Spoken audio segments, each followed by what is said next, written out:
So na final part, this my teaching, intervention or sharing this night.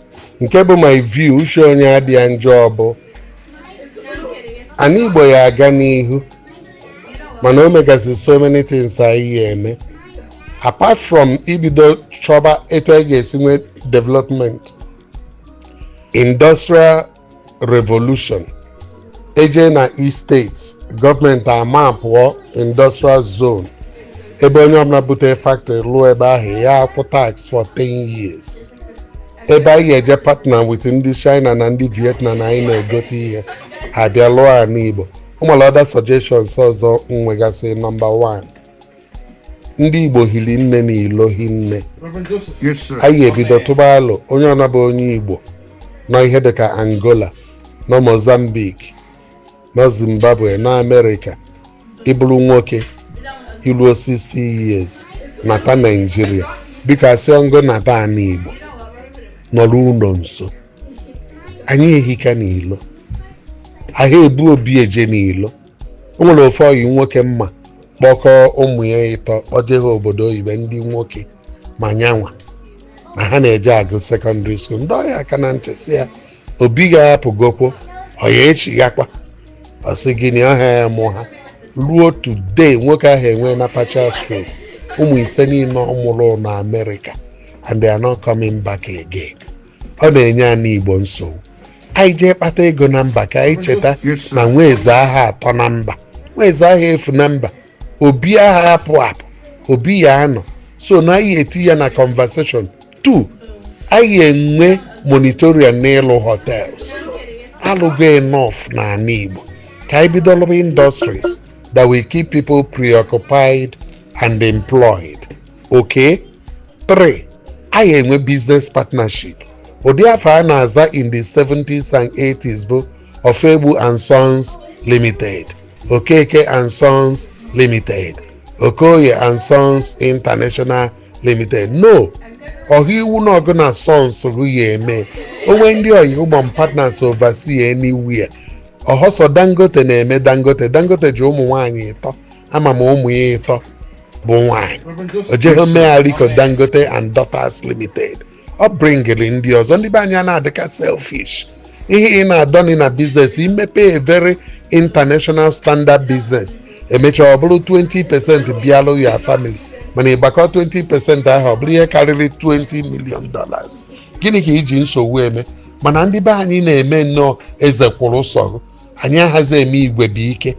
Ihe a na-emezi kịta bụ ike otu onye enwezi ihe dịva ka ike ọha. So gonna people ya ebido partner 2, 3. Onye Igbo ọbụla mụrụ nwa na ilo ya akpanata nwa ya n'ụlọ. Ọkacha ụnụ nwa na Angola.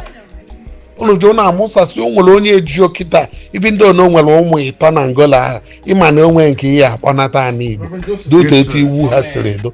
So ka ụmụ okolobịa bido nụba nwaanyị n'oge. Na suggest ka Igbo boys nụba nwaanyị between 24 and 25 years. Ma ịkpatara ego ma ịkpata ha na onye nwere ihe ọ na-eme anya lụrụ ana afọ nne na nna anyị ọkpajilu ụlọ wee mụba anyị. Enwe family cohesion. Then ihe ọzọ na-atụnye etu ọzọ na Igbo ya esi gaa n'ihe ụbụ. Adam in total support njide gọvanọ jidelu ndị si na ha na-eme oke ite na Anambra ka ha jee kọwaa etu ha si adọbụla ego. Ndị Igbo ewepụ aka n'ihe ọjọọ. Ejide mmadụ na India ibu cocaine jee gụọ ya onye Igbo. Agbawuo mmadụ na South Africa ebe jee drug raid onye Igbo. Ndị Igbo na kịta ele ndị Igbo ele mana Cambodia mana Libya mana obodo ndị dị iche iche. Ije China enwere Igbo ezue ebe ndị Igbo na-agba ibe ha nzama na-ezu ha ohi na-egbu ha egbu. Onye agha na nwanne, onye emewu na nwanne, akwofu na ọbara onye Igbo. Ejena n'azụ goolu chọp onye Igbo nọ na ekwuola nlọdụ ụgwọ. Emewuru onye iche n'ịka ka onye kagụnụ ghara imewu. So na ya akwụsị ihe niile a ka anyị wepụ aka na ego na-acha ọkụ. Ego na-acha ọkụ ehika n'aka ụmụnne anyị hinne. Ma ndị na-akpata ndị na-abịa agbara ha akwụna akwụna ma ndị na-agba akwụna akwụna nwoke. Anyị ewepụ aka n'ihe ọjọọ ndị a. Ọzọ bụ nke a ka m ji emechi okwu, anyị chọọ ka ala Igbo gaa n'ihu, anyị ga-etinye anya n'ihe banyere ụka na omenala. So mụnwa bụ onye na-eme conversation a na-atụghị ụjọ because agụ m omenala agụ, a na-akpọ ya African traditional, gụọ nke Christians agụ. So aka m most people na-ekwu maka omenala, ghọta omenala. Ihe na-ewute mbụ na ndị na-ekwu maka omenala na ọdịnala na ala Igbo amadịghị ihe bụ omenala na ọdịnala. Look, obodo ọbụla chọrọ ịga n'ihu must go beyond religion. Even mụnwa be Christian evangelist have to say it. Na mgbede ụfọdụ na ndị ụka ụfọdụ na-emekwa ka ndị nwa dibịa na-akọsọ nsọ maka ngọzi na prosperity iyi enweta, na-agbago mbọ na-ebute nkewa. Onye Anglican na-akpọ onye Catholic asị, onye Catholic na onye Anglican agha anụkọrịta di na nwunye, onye Jehovah Witness asị na Catholic na Anglican bụ nonsense, onye Deeper Life asị na Jehovah Witness bụ nonsense, onye Choosing asị na onwe ihe dịka Zion, onye Zion asị na onwe ihe dịka Choosing. A na-akọgheri ụmụ ihe niile a, mana Bible ngwalụ na o nwebeghị onye fụrụ Chineke. Nobody have seen God except Jesus Christ. God do jide ọcha, ma nke ndị omenala, ma nke ndị ụka, ma nke ndị Muslim, onweghị onye fụrụ ya. Ka anyị mee ka ndị Yoruba, Aworowo Jeremiah Ọbafemi Aworowo gwara ndị Yoruba ka etu esi efe Chineke ghara ikewa ha. Isi na ya na-akpọ isi ana kpọba isi ana, mana butelu Yoruba ọganihu. Isi na ya aka ụka kaba ụka, mana butelu Yoruba ọganihu. Isi na ya bụ onye ọdịnala bụrụ onye ọdịnala, mana butelu Yoruba ọdịnihu. In fact, ife onye Yoruba nyere ya aka ka unu na-abụ kpata ego bunata ana Yoruba. All vision Aworowo, all division nchọrọ ka ndị Igbo nwee, na ọha ịpụta isi na ndị ụka bụ banza. Negodo ọnụ iji asị na enweghị ihe dịka Jizọs, negodo etu ọ dọgọ n'ọnụ. Ịchọ challenge me ka m gụọrụ gị ihe a n'Igbo, ihe Christianity imeela a n'Igbo. Ewepụ Christianity, more than 6 million Igbos aka ịnwụ na war ahụ. All Catholic Church through Caritas Charity, Vatican, ha alụlụ airport n'Uli n'oge agha, ewee si dị a na-ebutela anyị ma garị Gabon ma nnu ka agụụ na kwashiọkọ ghara igbu anyị. Ekpenta gbawuo iyi ya na-akpọ n'ala Igbo because ekpenta dị contagious, ọ na-efe efe.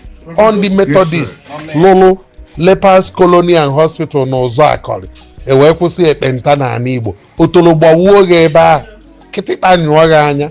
Kịtịkpa bụ chicken pox and small pox, otolo bụ extreme diarrhea. On the Anglican bụ ndị lụlụ Iyenu Hospital in 1907 n'Obosi, ewee kwụsị otolo na kịtịkpa.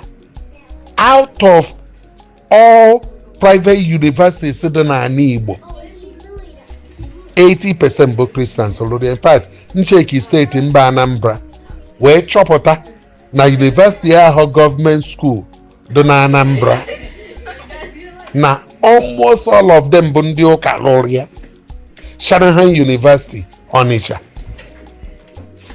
enwelu nke dị n'Ụmụnya, Tanzanian University haziri m jee inspection ebe a last month. Tanzanian University Ụmụnya Catholic Church lụrụ ya. Enwelu St. Paul na ebe n'obodo a na-akpọ Ọka, Anglican lụrụ ya. Then nwee Niger University, Anglican lụrụ ya. Nwee Madonna University, Catholic lụrụ ya. University ise in one state n'ala Igbo. Ewee gbakọ hospitals niile ha lụrụ n'ala Igbo ọdụ 74 na Anambra. Ekwubeghị schools, ịmama nọ na amele employ. So ihe ya bụ ị na-eche, ị na-asị ndị ụka mere gị nke a. Den anyị nwabụkwa ndị ụka mgbede ụfọdụ ndị si na ha na-eme omenala, na ha na-eme arọbụnagụ, na ha na-eme ikenga, na ha na-awarụ nna ha ọjị everywhere were kaikai na-agba ya n'ọnụ. Good luck for them. Mana ihe anyị na-ekwu bụ bute development n'ala Igbo. Etu ana Igbo ya esiga n'ihu bụ anyị ịfụ onwe anyị n'anya, anyị gwa onwe anyị eziokwu, anyị ijikọ aka ọnụ. Whether na ị nọ na Angola, whether na ị nọ na America, whether na ị nọ na Abuja, Sovan ịbụ nwa afọ Igbo jụọ kere ihe mmemme ka ọ dụrụ onye Igbo ibe m mma, kelee ọganihu mma ebunata n'ala Igbo. in the next 40 years nka ma anọ ndụ, nnọlụgodi in the next 60 years nka ma anọ ndụ, kedu ihe a ga-eji cheta m, kedu ihe m ga-adị na generation a iji wee sị na ala Igbo bụ nọmba 1 tribe in Africa, ebe udo, ịfụnanya, ọganihu na-ezo ka mmiri. Ka Chineke gọzie anyị, gọzie okwu a ma mekwa ka ọ dụrụ ndị Igbo mma n'aha Jizọs, amen. Afa m bụ Timothy Godwin Ifeanyi Chukwu Ofegbu, onye azụ Igbo nke dị na Nnewi South na Anambra State, Nigeria. Ebi m Abuja. Mbụ a journalist, an evangelist, a researcher, an analyst, a historian, and ezigbo nwa afọ Igbo. I wait for your questions. God bless you.